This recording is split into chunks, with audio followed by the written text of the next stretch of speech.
जिस तरह ग्रह से ब्रह्मांड का, हस्तरेखा से भविष्य का ज्ञान होता है, उसी तरह शरीर के इन बिंदुओं से शरीर की भीतरी परिस्थिति का संबंध होता है। जैसे नाड़ी परीक्षा से चिकित्सक को हृदय की गति का ज्ञान होता है। ये शरीर 10 भागों में विभाजित है। ये मध्य रेखा और दोनों ओर 5-5 विभाग। आज भी बड़े बड़े योगी चिकित्सक इस विषय पर विश्लेषण कर रहे हैं कि शरीर की पीड़ा का उत्तर स्वयं शरीर के पास ही है। हर एक अंग का प्रतिनिधित्व हाथ की हथेलियां और पैर के पंजे करते हैं। ऐसा कैसे हो सकता है? जैसे मस्तिष्क की पीड़ा को दूर करने के लिए आंखों के कोने की दोनों ओर 2 उंगली दूर दबाव देने से पीड़ा में राहत मिलती है।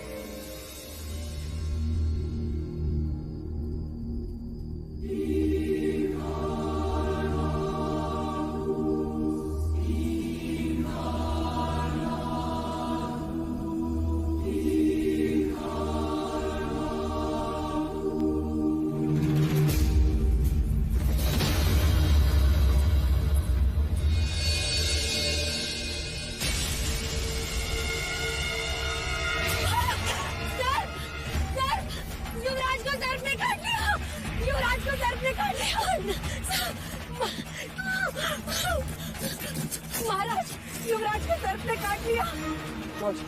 युवराज को भीतर ले चलो और राजवैद्य को तुरंत बुलाओ।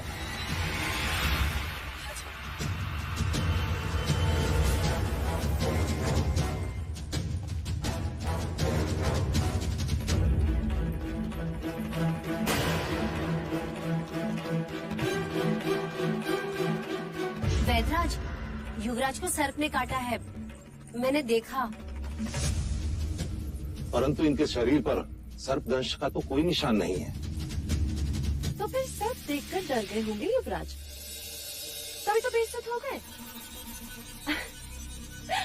मेरे कहने का अर्थ है बड़े कोमल प्रकृति के हैं हमारे युवराज, है ना? बेसुध होने का कोई कारण नहीं है, कदाचित थकावट होगी।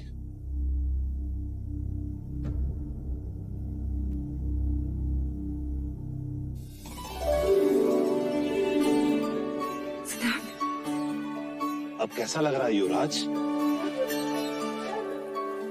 क्या हुआ था? कुछ नहीं। कुछ नहीं तो अचानक बेसुध कैसे हो गए?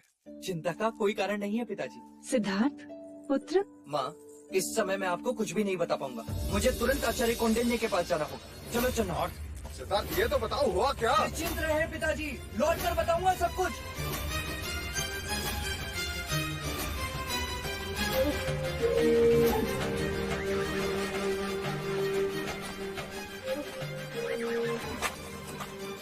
गुरुदेव प्रणाम। गुरुदेव, मैंने मनुष्य शरीर के बारे में एक बात खोज ली कि शरीर के कुछ बिंदु दबाने से मनुष्य बेसुध हो सकता है। क्या?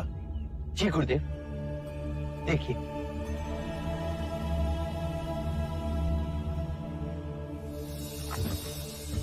इसे क्या हुआ?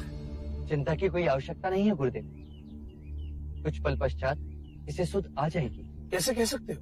प्रथम प्रयोग मैंने स्वयं पर किया गुरुदेव। कल रात में बेसुध था। अब हमें युद्ध में शत्रुओं को मारने की आवश्यकता नहीं पड़ेगी। शरीर के बिंदु दबाने से वो बेसुध हो जाएंगे और अनिवार्य हुआ तो हम उन्हें बंदी बनाकर युद्ध जीत सकते हैं।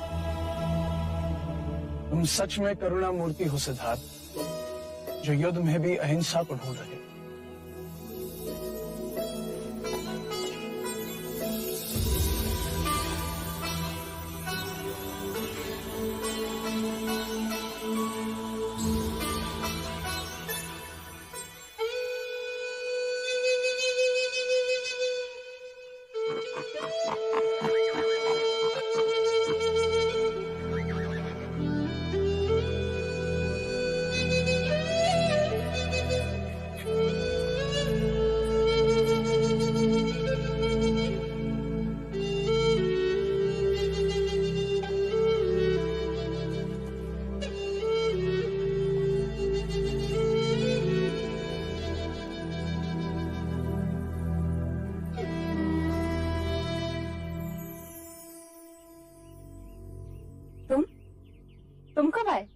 जब आप बांसुरी वादन में लीन थी, माँ, मैंने बहुत बार देखा है, जब भी आप आनंदित होती हैं या निराश होती हैं या जब स्वयं को अकेला पाती हैं, तो आप इस पेड़ के नीचे आके बैठ जाती हैं।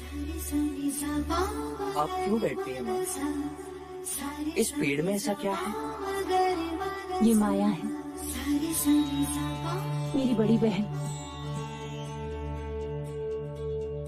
इस पेड़ का नाम मैंने माया रखा है।